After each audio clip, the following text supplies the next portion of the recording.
Ouais, bonjour à tout le monde. Bandeko Batal Rabisso de Nouvelle Internaute. Ici, nous avons motivé. Donc, le logo, on va poser perte au mal et artiste en abino pour Loulou. Bandeko Mini Vaebi. Donc, surprise pesant pour nous. Donc, toujours qu'il y a une chose pour la victoire. Pour le moment, donc, il y a une nécropole place pour perte au mal. Donc, au moment de l'image, il y a sur Jaguar TV, au moment de l'image, par là, il y a des nuances dans le talent internet. Il y a des mots qui sont dans Timba, il y a des mots qui sont dans Lova, Kaewana, il y a des mots qui sont dans Wasianga, la patron, la Ligananga, Monique, il y a des mots qui sont Pati Luanda, Blami Luanda, Lidi Luanda, Leti Luanda, Zozo Luanda, Jaguar. C'était mon vieux Babi Aliko. Héritier Aliko dans Luanda, on a pêché la moté, Fogène, la moté, on est ensemble toujours. Alors, tout le monde est là, sur l'artiste. On a la place des artistes. Tout ça, on a sur le bis et aller après tout continuer. Donc, suite, bourgeoisie. Il y a beaucoup de et là, pour ça, on a une initiative pour les maquiller et faire la quatre gars, il faut se soutenir entre nous. Il y a une idée là qui est le 18 avril, tout est déposer pierre tombale. Bien tout est ça la pierre tombale et déjà ça fait année déjà. Donc il y a beaucoup de temps à sur les la place des artistes. Nenge toujours kamara awa inde tine protocole mais balobi basi ko wana balobi to ko voilà monter bien sur le ba ya moto sangani awa kuna poser bien bali ya ko la souci c'est pourquoi que nous proposons en tant qu'artiste bien en tant qu'une association parce que tu es l'association Zalia IPC nous la polo la modèle c'est-à-dire les administrateurs le président, le secrétaire et tout bon, ouais, wana nous sommes holandais en gros c'est que nous sommes en Haïti. Nous sommes holandais et nous wana nous sommes en Haïti. Toujours ça là yango étant que artiste. Puis en dehors il y a l'association qui est entre nous il y a métier autour de la rango na mukayi et na mutubo et tout ça bien na mutubo. Au centre de la association et aux associations. Les locaux ont bandé beaucoup batika biso. Dans la initiative où il y a pierre tombale et bandaki ba bandiko biso ba utai kusimba ko Gabriel ba bureau de masse ba le mabana tout ça. Relève bandiko mususu ba suit. C'est un chota ba fatuka yende. Ba Louis ba Ginola ba donc Mama Kalunga ba Basundata donc ezali eloko mon rapport pour se soutenir ngasko na koloba eloko moko ndeko na minata lobaki na bandeko oyo basala ba analyse ya ba kombo na biso ba artiste bazwa rapidement donc ça ba analyse ya ba tout monde ezaka ba lali ba la muki ba lobi non tout ça il a ndeko na biso Pierre Tombal lelo ba artiste ba ko faire biso to kuta ba grand mais ba grand on a pétant sur bazwa ba initiative tant toyé bandeko idée pesami tout ça la makambo ça ba makambo ba encourager au lieu que ezala ka moi ba futilité moko ata bandeko kutu donc discussion moko zanga na motina to supe na temps ti caméra na ye abana ko ba intel eza pour partir donc toi bandeko na bino soki mabe ezali na place to le zanga na internet bengata ndeko wana so za numéro noté luka mutu oya za numéro na ezala kini botika botika no ba initiative franchement initiative na leli yango fort au moins de temps na yoka ki na bina si ba on a bengi bo pusango atati le 18 pona oya batebe ba kama ba moninga ba sipia tala étage na mona ma félicitations puisque aux appena mon konza ba surprise comme même ngamo ça voilà na ebisaka e na rappelé bino lelo na lobana na Sudiata na ye Kinshasa mo bina nga président na obala date abi na sikata na ozala mariage andimaka te asutu kaka na kata salle. Vraiment ba félicitations mon frère. Zamba pambola. Merci beaucoup. Merci beaucoup. Merci Bizolo. Musée Dieu. Nous sommes en arabe, toujours. Les initiateurs du musée, de moni artistes batondi awa na place des artistes. De l'intoyer pas et ça problème nini. Yozala boyo so bombelu so makama minene. Non, ils ont d'abord organisation to sala qui te promettait ba le 18 le jour. To promettait qui ba tout. To promettait ba tout ko 6 jours na biso le lot okende ko mona bien to bali ya ngona biso chiko kolo. Ah là juste pour la mona bien to bali ya. Si to ça mongo ba to contribuer qui ensemble na bandeko. Na l'équipe qui gagne les a bateau ba contribuer mbonde ba bazali l'équipe qui gagne. Biso to na simple organisateur, c'est-à-dire l'équipe qui gagne les abattoirs, nous sommes pas si bon, on est basé l'équipe qui gagne. C'est-à-dire plus on a pas on est, toujours qu'il n'est pas au champion tombal, il y a Chico. Je vois monsieur, balobi mingi babi initiateur fait monto à sali organisation nous sommes ayo. Mais tu es organisation nous sommes spécial là déjà. Vous êtes là qui ba gabinde bande. Nada initiateur. Je suis initiateur. Il y a repère ça idée bande ko ba septembre. Voilà, makambo oyo esalamaki po bandeko mosusu basala dadi likambala eza mpe kaka ide ya bien ezalaki esprit na malamu eza kaloka neti bagroupe esalama ebelebele ya théâtre groupe oyo toyebaki oyeki baminzoto basalongo seke biso nyonso mpe tokende na groupe salongo lokola biso nyonso tozala bagroupe différent cela veut dire naomona réponse opesa te na question wana sikoyo nabi ya jua musée nabi ndenge organisation ezosalama soki eleki bien seke bokosala susu mosusu to bato mosusu bakozwa relève te bato mosusu bazwa relève mais pourquoi pas bocontinue ka organisation te bato bazwa relève eza pema mais soki eza pema bozongisaka bato na bomoko baosalela yango kaka na kati si yango bomoko kasi te yango bomoko yango déjà sikoyo bamakambo na biso sikoyo ya bomoko ezongeli bamakambo na biso parce que makambo eza bomoko c'est-à-dire bomoko yango déjà bamoni déjà logo na biso bani na biso c'est-à-dire bomoko to accompagner toujours bomoko na biso. Président Soga, la question soka kaka poto clôturer natali ndenge olobi kono bolembi eza pema bango mpe basalaki ezalaki mpe pema seke fo kotika bango nyonso bozongaka bosala bobanda kosalela yango kaka na kati ya bapema eza par rapport ke tobomaki vraiment bamakambo ebele tobomaki makambo ebele po tose donne na eloko oyo omoni cela veut dire loka tobome makambo ebele po tose donne na eloko oyo c'est-à-dire boulot na biso eza plus eza théâtre. Le gâteau c'est donné qui est vraiment, c'est pas de l'eau à boire. Ça l'organisation chaque jour pendant un mois, vous allez ensemble, c'est pas de l'eau à boire. Voilà. Ok président, la journée terminée. Bambote belé na Soso Jaguar, Bambote nayo, Soso Jaguar Luanda, Patsi Luanda, Héritier Luanda, c'est-à-dire tout. Baluanda nyonso, papa Luanda tout, Baluanda nyonso na pesibino.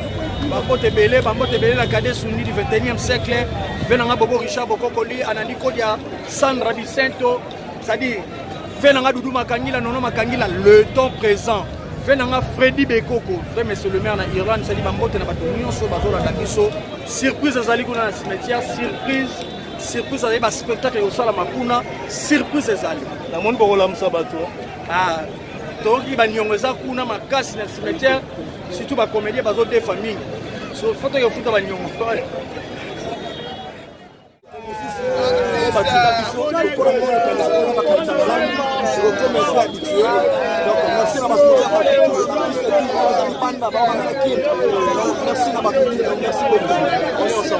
Chocho na ebite obobakisa nini chocho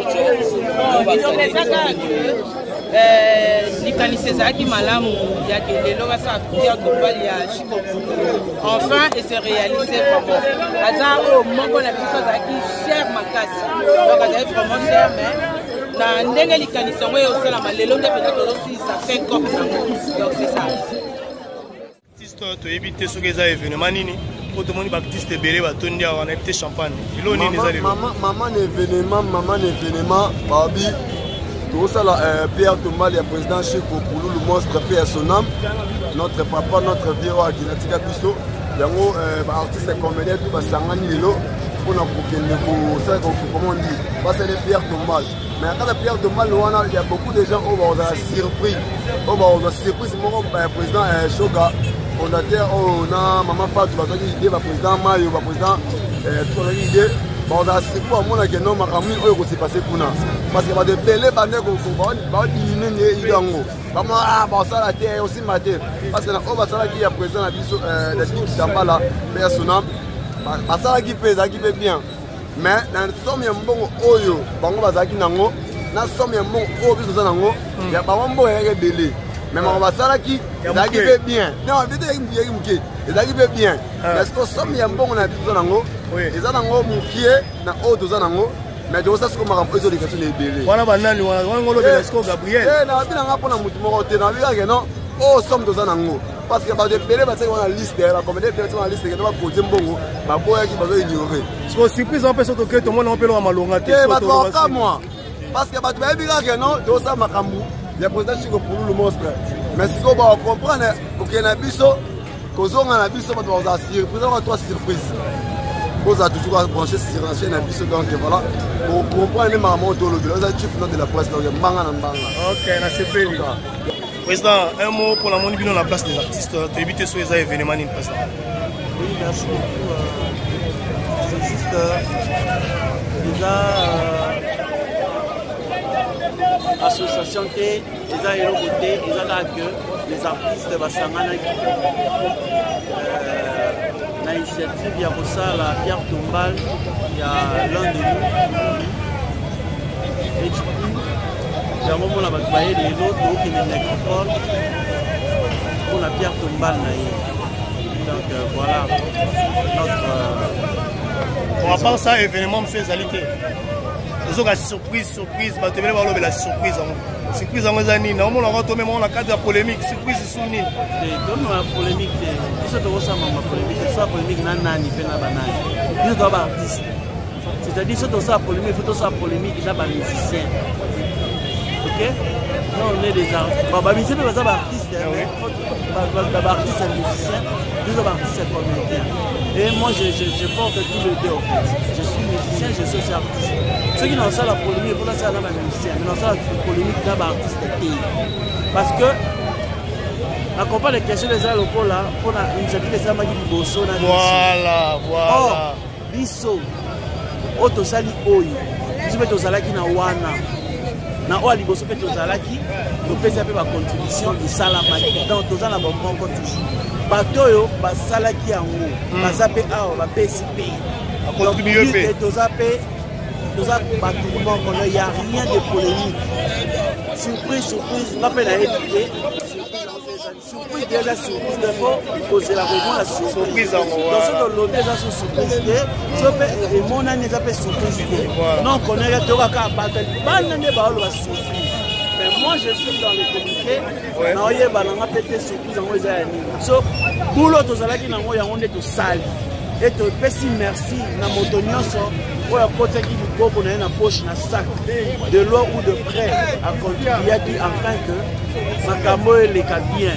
Aux hommes, moi je crois que ceux qui montent déjà à Binisimbo Monae parce que tu check à plafond moins 20. Tu vas payer 100 bazar, 200, 150 pour dire que les artistes doivent manquer. Les artistes comédiens doivent manquer. Donc moi je crois que il n'y a pas de retour dans la question. Il y a beaucoup de polémique. L'homme,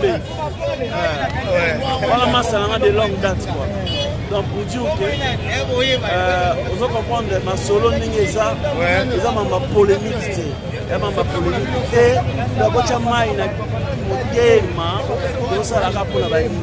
et puis peut-être je peux choquer beaucoup de gens. Maman, je ne font pas besoin de ça. Oui. Parce que les artistes et comédiens, basent une association à et cette association-là a une TPC et ça a une. L'association comment est belle, tout le monde va momoko, va NTPC, tout ça va nini. Momoko ezali, eza momoko mais na kati ya NTPC. Parce que NTPC ezali association nationale. Tu comprends? Il y a RDC Mobimba. Tu comprends? Donc, bon moko eza na kati ya ANDPC o association Kingani na kati ya ANDPC donc pour dire que ils vont empêcher que bon moko esala makambo nango to Asbel Kingani esala makambo nango donc voilà. Merci Nazio Tamingité, on est toujours là, on est ensemble. Hey. Artiste Palmiche Boni. Bien. Ouais, tout le monde on a place des artistes bien habillés hein. Mais peut-être ces événements. Ouais, c'est un événement au Mukimunde. Cette fois-ci, tu s'est décidé, bisous tout ça là, tout sur ma caméra. Plus question, plus question, donc, tu sais pourquoi pas, on peut faire. Donc, tu as dit Yadadi, oui. Pierre Tombal Yadadi, et puis tu es Pierre Tombal. Donc voilà, il est au Samani, à un moment, la place des artistes, c'est la balinga Moussou, photo Matasimeta, ici Kawapi, les collaborations, mais base à la brancher parce que surprise. Tozo, on peut le tozo, mais la batumion, c'est pas surprise. Surprise, on peut te éviter. Ça, surprise, il y a polémique, Tony, parce que tout le monde a qui, bateau va organiser qui Pierre Tombal, il y a Dadi qui Tambal, les abangoto va organiser Pierre Tombal, autre qui n'est pas Pouloulou. Tu évites surprise, ni au bino bozo, bon, c'est la vie. Non, héritier. Na minute où on a posé la polémique, na bateau va organiser qui, na bateau va organiser qui, nani.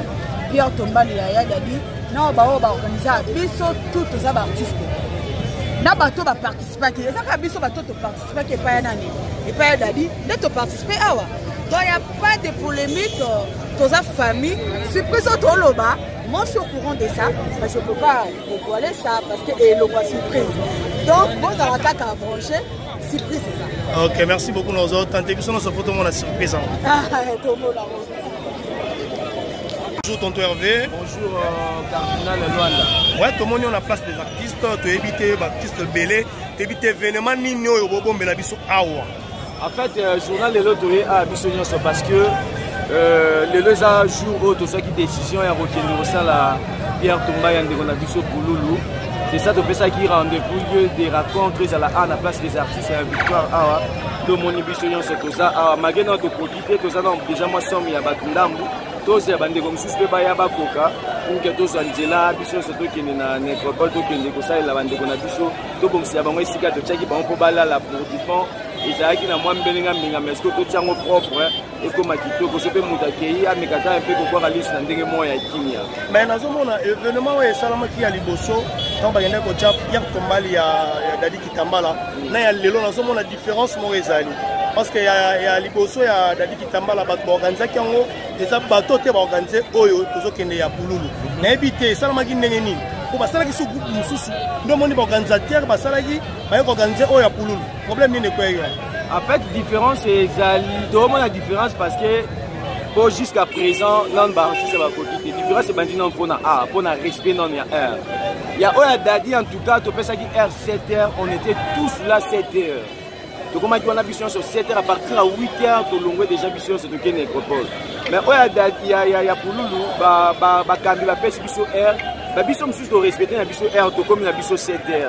Mais il y a d'autres gens jusqu'à présent, tout ça déjà 8h, tout là, 9h, commune à noter. Moi, la différence c'est bandit déjà. Il y a même un comment ça, comparaison. Il y a un tel les gars qui, il y a un tel les amas, il y a un tel les amas. Pour un niveau, il y a un comédien de comme ça, on manqué. Dadi azaki ndeko na biso pour azaki ndeko na biso ba ope ba organiser ki ya Dadi bazaki ba ndeko na biso ba ope ba organiser pour nous parce que ba ndeko na biso il faut qu'on respecter parce que lobi paye pour cause engagement mo boza responsable ya organiser le membre ceux qui yo mona no respecter bango ngato ba ndeko ba pesa kayo surtout yo quoi sa décision membre et ce que l'ondeni mais tous a besoin que les Canadiens des autres et qui est na polémique j'espère bien que nous c'est les Canadiens na kimia et les gars bien parce que tout ça déjà tout sera ba toi comment pour que ça nini tous en là to qui na biso OK tonton Hervé tozo tamingité sinon ce tozo la na pote ba pe surprise au bango bazo bombela biso surprise na nini et puis la cimetière soit niveau ba voyo la msaba tout que ça parce que let's kuna to oh ba biso pour le kuna mostre abili kuna et indi kuna OK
En ordre, tous en ordre.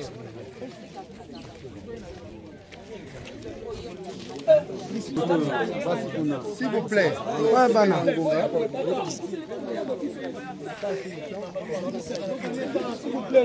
Cardinal.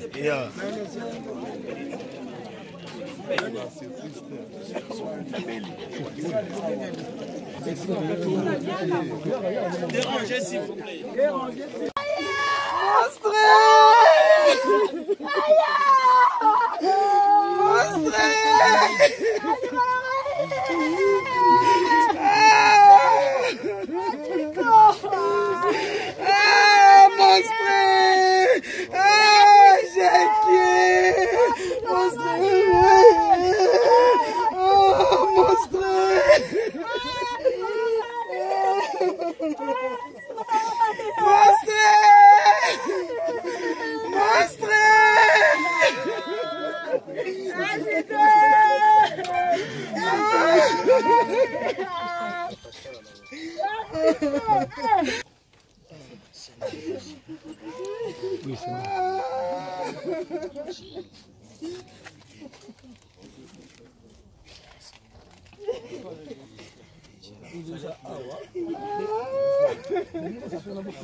C'est la date du dévoilement de sa pierre tombale et qui n'est rien d'autre qu'un signe honorifique que la famille a fait. Et ces gestes montrent que notre cher papa Chikulumbu Jack est gravé dans vos cœurs et il restera inoubliable. Et raison pour laquelle vous avez fait ces gestes, vous avez construit la pierre tombale, vous avez construit sa dernière demeure physique, symbolisée par la pierre tombale. Et voilà, notre cérémonie va se dérouler de cette façon. Nous allons laisser la parole au pasteur pour une courte prière et ensuite on procédera au dévoilement de la pierre tombale. Et après le dévoilement de la pierre tombale, on va donner la parole à la famille. Après la famille, donc après la parole de la famille va en profiter directement pour le dépôt de gerbes de fleurs, ensemble avec les images. Et ensuite, les artistes vont passer aussi pour avoir aussi leurs mots et tirer des photos de souvenirs. Une fois tiré, à ne pas bouger la stèle. Voilà.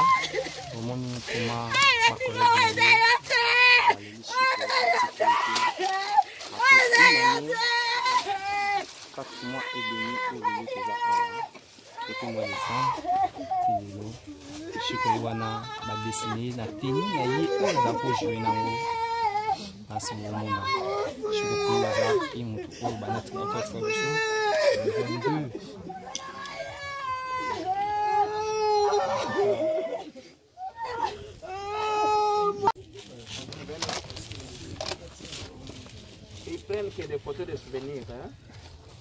Juste, ils sont là. L'autre peut passer de l'autre côté. Tu touches un seul doigt là-bas. La main. Ça, c'est de l'autre côté. La main, on y va.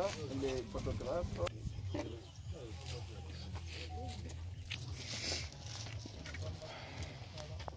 Ça va? Oui, c'est bon. Oui, c'est bon. Les enfants, vous disposez. Voilà. Quelqu'un de la famille qui doit être encore? Allez-y, de l'autre côté, il y a de la place. Oui.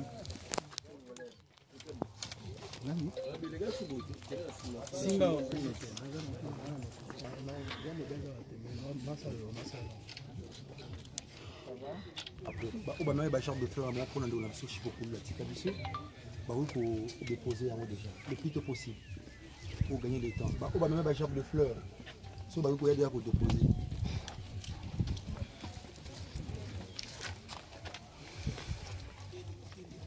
Attention, prenez les images. Maman, passez de l'autre côté, s'il vous plaît, reculez un peu, parce qu'elle va mettre ça ici. Ouais. Ouais. Oui, ici.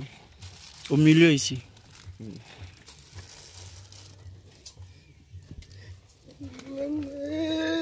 S'il y a un mot, vous parlez. S'il y a un mot, vous adressez, il n'y a pas de souci. Merci. Jacques Lumbu Chico Pouloulou. Oza bolingo to témoigner et pas na yo. Et ta bande kono ya musala moko. C'est pour dire que tu es que na musuni okabwa na biso. Na te bi na biso parce que l'artiste ne meurt jamais. Tu deviendras à jamais à travers tes œuvres parce que ba œuvre non ekolobaka na place na yo. Oza bolingo toujours la kisa que toza toujours na yo. Parce que nous faisons l'œuvre de l'esprit ensemble. Toza toujours. Merci. Et pour nous profiter de cette occasion pour nous kolobaki pour la démarche pour faire la Chico Pouloulou. Mais ensemble avec vous, on a voulu aussi voter sur le dossier après ensemble avec vous. Et ça a été une surprise pour Bissonnet surtout. Le roi te pensait à Pouloulou. Avec vos contributions, on s'est dit on peut faire d'une pierre deux coups. Et on a pensé à faire quelque chose au beau découvrir aussi pour vos accompagnements, donc des petits ici car tout ça nous surprise. Oui bah qui na oh les contribution la bino qu'est-ce que nous avons pensé comme surprise tout ça là il y a bando sur batika biso et puis tout dit tout ça la cheminement on a après pour les autres sur l'inzamba sur biso. Merci. Donc tout ko assister na Pierre Tombali il y a Chico Pouloulou et puis na maman na biso Mindondo donc il y a qui surprise oh vraiment artiste ba bongisa qui pour na bango. Ouais, on est là, on est toujours là donc surtout si les awa tout dans la place to kokende et puis to panzani quoi. Donc Pierre Tombali il y a Chico Pouloulou yango yo. Donc aussi sa cérémonie donc c'est bon quoi.